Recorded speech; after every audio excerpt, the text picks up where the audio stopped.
నా పేరు బల్లి కిరణ్ కుమార్. నేను ఏపీ 108 కాంట్రాక్ట్ ఎంప్లాయీస్ యూనియన్ రాష్ట్ర అధ్యక్షుడిని. మా సంఘం CI2 అనుబంధంగా పనిచేస్తూ ఉంది.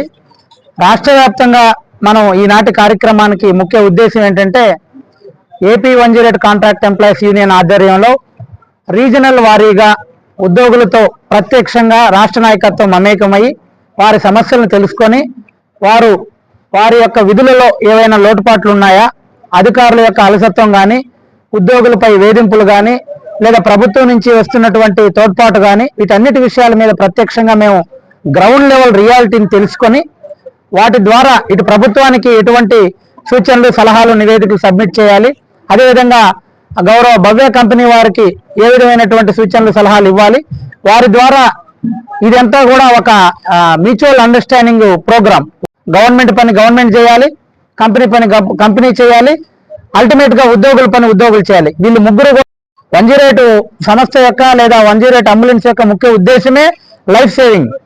మనం ఎన్ని కార్యక్రమాలు చేసినా మనిషి అక్కడ మన సరైన సమయంలో అత్యవసర ప్రమాదకర పరిస్థితుల్లో ఉన్న వారికి సర్వీస్ అందలేదనుకోండి, వారికి ఈ సర్వీస్ ఇన్ని కోట్లు ఖర్చు పెట్టి పథకాన్ని నడిపినందువల్ల ప్రభుత్వానికి కూడా మంచి పేరు రాదు, ప్రజలకి కూడా సర్వీసులు అందకపోవచ్చు. కాబట్టి వీటిలో ఉన్నటువంటి లోపాలు, వీటిలో ఉన్నటువంటి కష్టాలు, వీళ్ళు ఏం కోరుకుంటున్నారు, ఉద్యోగులు సక్రమంగా పనిచేసుకోవాలి అంటే రోజుకి 2 షిఫ్ట్లో పనిచేస్తూ ఉంటారు 108 స్టాఫ్. ఉదయం 8 గంటల నుంచి రాత్రి 8 గంటల వరకు, రాత్రి 8 గంటల నుంచి మళ్ళా తిరిగి ఉదయం 8 గంటల వరకు.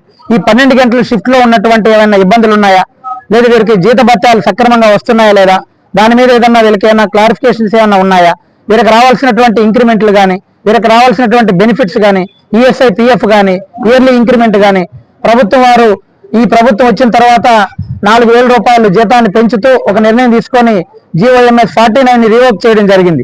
దాని మీద వీళ్ళకున్నటువంటి డౌట్స్ కానీ, వీటన్నిటి విషయాల మీద ఒకసారి ఉద్యోగులతో రీజనల్ వారీగా, అంటే ప్రధానంగా ఇంతకు ముందే విశాఖపట్నంలో ఉత్తరాంధ్ర రీజియన్కి సంబంధించినటువంటి ఉమ్మడి 4 జిల్లాలని, విశాఖపట్నం, శ్రీకాకుళం, విజయనగరం జిల్లాలను పిలిచి ఆ ఉద్యోగుల యొక్క మనోభావాలు, వాళ్ళ యొక్క పరిస్థితులు ఏంటి, విధుల్లో ఎదురయ్యే సమస్యలు ఏంటి, వాటన్నిటిని కూడా తెలుసుకున్నాం.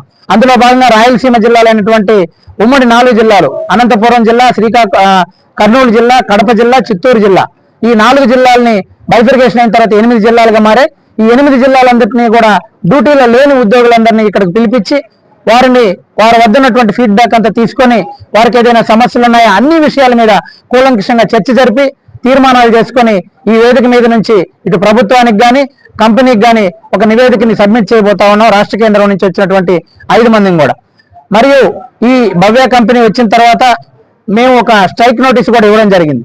ఆ స్ట్రైక్ నోటీసు ఎందుకు ఇచ్చామనంటే, గతంలో ఉన్నటువంటి బెనిఫిట్స్ ని ఇక్కడ లేవు అని చెప్పారు. వాస్తవంగా లీవ్స్ కానీ, CLs కానీ, ELs కానీ, ఒక ఎంప్లాయీ చనిపోతే ఇన్సూరెన్స్ కానీ, ఎటువంటి న్యాచురల్ ఇన్సూరెన్స్ కానీ, న్యాచురల్ డెత్ ఇన్సూరెన్స్ కానీ, యాక్సిడెంటల్ డెత్ ఇన్సూరెన్స్ కానీ, ఎందుకంటే 24 అవర్స్ మేము ఈ విధుల్లోనే ఉంటాం. ఉదయం 8 గంటలకు డ్యూటీకి రావాలంటే ఒక ఉద్యోగి ఉదయం 5 గంటలకల్లా వారి గృహం నుంచి బయలుదేరి రావాల్సి ఉంటుంది. అంటే తన బిడ్డలు చూసుకునే పరిస్థితి కూడా ఉండేటటువంటి పరిస్థితులు ఉండవు. ఎందుకంటే సెలవులు అంటూ ఉండవు, మాకు పండుగలు అంటూ ఉండవు. ఇటువంటి కష్టతరమైనటువంటి పరిస్థితుల్లో మేము విధులు నిర్వహిస్తున్నటువంటి సందర్భంలో మాకు ఎదురయ్యేటటువంటి సమస్యలు ఇవన్నీ ఓవర్కమ్ చేస్తేనే అల్టిమేట్ గా అక్కడ లైఫ్ సేవింగ్ సక్సెస్ఫుల్ గా చేసిన వాళ్ళు అవుతాం.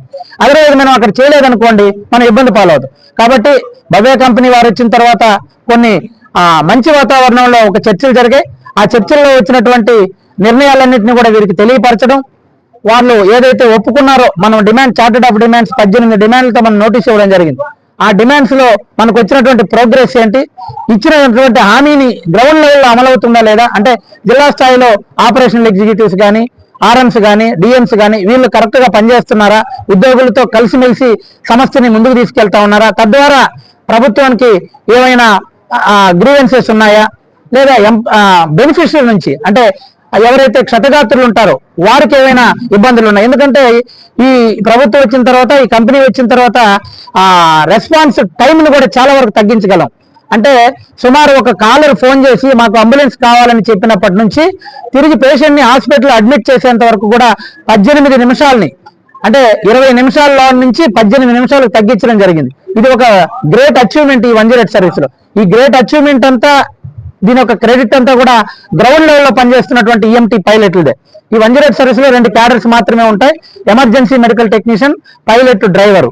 కాబట్టి అన్ని ఓవరాల్ గా ప్రతి విషయాన్ని కూడా కూలంకషంగా చర్చించుకొని వారి ద్వారా వచ్చేటటువంటి సలహాలు సూచనలు తీసుకొని ప్రభుత్వానికి నివేదించడం కోసం మాత్రమే ఈ కార్యక్రమాన్ని ఏర్పాటు చేశాం. ఈ కార్యక్రమంలో 8 జిల్లాలు అధ్యక్షులు, ప్రధాన కార్యదర్శులు, ఆ జిల్లాల్లో ఎవరైతే డ్యూటీలో లేనటువంటి వారు ఈ సమావేశానికి రావడం జరిగింది. సుమారు 400 మంది ఉద్యోగులు ఇక్కడ గ్యాదర్ అవ్వడం జరిగింది. ఇప్పుడు జరగబోయే కార్యక్రమంలో అన్నిటి మీద కూలంకషంగా జిల్లాల వారికి సమీక్షలు జరిపి ఈ నివేదికలన్నింటినీ ప్రభుత్వానికి, భవ్య కంపెనీ వారికి ఇస్తాం. ప్రభుత్వం వారి తోడ్పాటు ఉద్యోగులకి చాలా సంతృప్తికరంగా ఉంది. ఎందుకు అనంటే వెయిటేజ్ జీవో ఇవ్వడం జరిగింది. ఆ వెయిటేజ్ జీవో వల్ల కొంతమంది ఇక్కడ నుంచి డైరెక్ట్ గా గవర్నమెంట్ పోస్టులు వచ్చేటటువంటి అవకాశం ఉంది. మరియు గవర్నమెంట్ 2014లో చంద్రబాబు నాయుడు గారు వచ్చిన తర్వాత మాకు ఒక జీవో ఇవ్వడం జరిగింది. అది గత గవర్నమెంట్ లో పక్కన పెట్టడం జరిగింది. దాన్ని రివోక్ చేస్తూ ఒక నిర్ణయం తీసుకోవడం జరిగింది. కాబట్టి ఈ సిఎల్సి విషయంలో కానీ, ఈఎల్సి విషయంలో కానీ, బెనిఫిట్స్ విషయంలో కానీ, ఇన్సూరెన్స్ విషయంలో కానీ అన్నిటి మీద కూడా ఒక నిర్ణయానికి వచ్చారు. ఆ నిర్ణయం ఇక్కడ అమలు అవుతుందా లేదా అన్నది ఒక క్వశ్చన్ మార్క్ గా మేము డైరెక్ట్ గా వచ్చి ఇంటరాక్ట్ అయితే ఉద్యోగులతో, గ్రౌండ్ లెవెల్ ఉద్యోగులతో వాస్తవాలు తెలుస్తాయి అన్న కోణంలోనే ఈ సమావేశాన్ని ఏర్పాటు చేశాం. ఈ సమావేశానికి ఈ 8 జిల్లాల ఉద్యోగులు, డ్యూటీలో లేని వాళ్ళు హాజరవుతున్నారు. ఈ సమావేశంలో తీసుకోబోయే నిర్ణయాల్ని, తీర్మానాల్ని ఇటు గవర్నమెంట్ కి, గౌరవ భవ్య కంపెనీ వారికి కూడా అందించడం జరుగుతుంది. తద్వారా ఒక స్మూత్ కార్నర్ లో ఈ యొక్క సర్వీస్ నడపగలిగితే బెనిఫిషియరీకి ఎక్కువ ఉపయోగం ఉంటుంది. వాళ్ళతో సంభాషించే తీరు కానీ, ఎందుకంటే ఇది లైఫ్ సేవింగ్ మిషన్. మనం 1 గంట 1 నిమిషం లేట్ అయినా కూడా ఒక మనిషి ప్రాణం పోయేటటువంటి అవకాశం ఉంది. గత 20 సంవత్సరాల నుంచి కూడా మాకు ఎన్ని సమస్యలు ఉన్నప్పటికీ, సమస్యలని ఎటువంటి పెద్ద ఉపద్రవం వచ్చి పడింది కరోనా.